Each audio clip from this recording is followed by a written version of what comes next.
Curious George. Good night, Zoo. There was a new baby panda just born at the zoo. George had been watching the zoo's panda cam all day. That panda was so cute.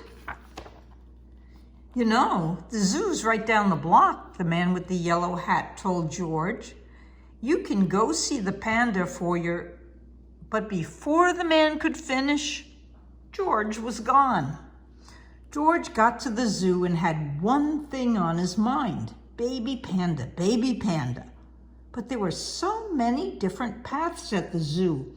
How would he ever find the baby panda? Then George saw a nice big map of the zoo. The baby panda's home was right in the middle of the zoo. The map helped him figure out which way to go. Seeing the baby panda in person was much better than watching it on a screen. George could look at that panda for hours, and he did. Before he knew it, it was dark. The panda was getting sleepy, and so was George. George knew he'd better get home. Time flies when you're watching a baby panda. But when George walked out of the panda habitat, the lights were off. All the people were gone. Uh-oh. George was locked in the zoo. How would he find his way out? George couldn't remember which path led back to the zoo's entrance. He started in one direction and spotted some keys inside a hut. Keys open doors, and doors let you out.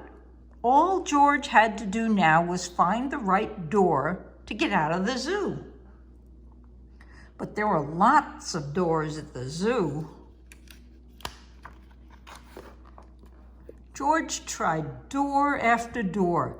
None of them was the right one. Soon he was back where he started, by the baby panda.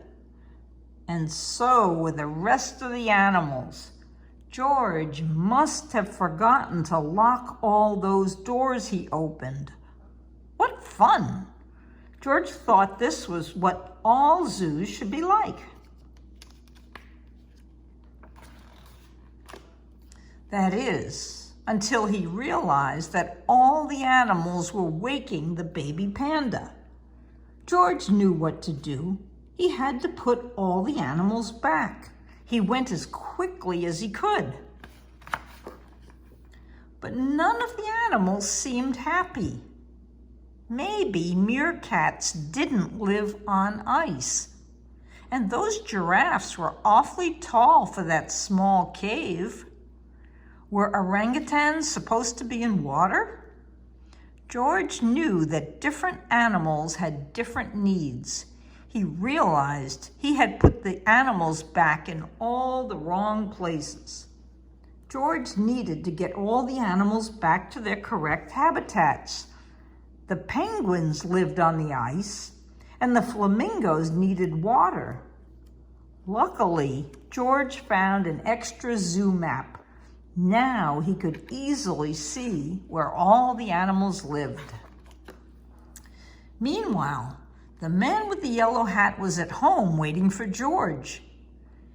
He sure had been gone a long time. The man looked at the panda cam. George was still inside the zoo after closing time. The man rushed to go find him. Back at the zoo, George had finally gotten the meerkats, orangutans, penguins, flamingos, bats, and giraffes back where they belonged.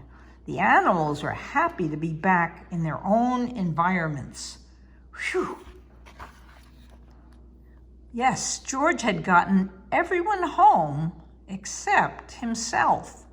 George checked his map. Luckily, he was very close to the zoo's entrance. And even better, the man with the yellow hat was there waiting for him. George climbed over the wall and jumped into the man's arms. Did you like the baby panda? The man with the yellow hat asked. George sure did. He took the man's hand and they walked home together. George was exactly where he belonged. The end. Good night, Sammy. Good night, Sophie.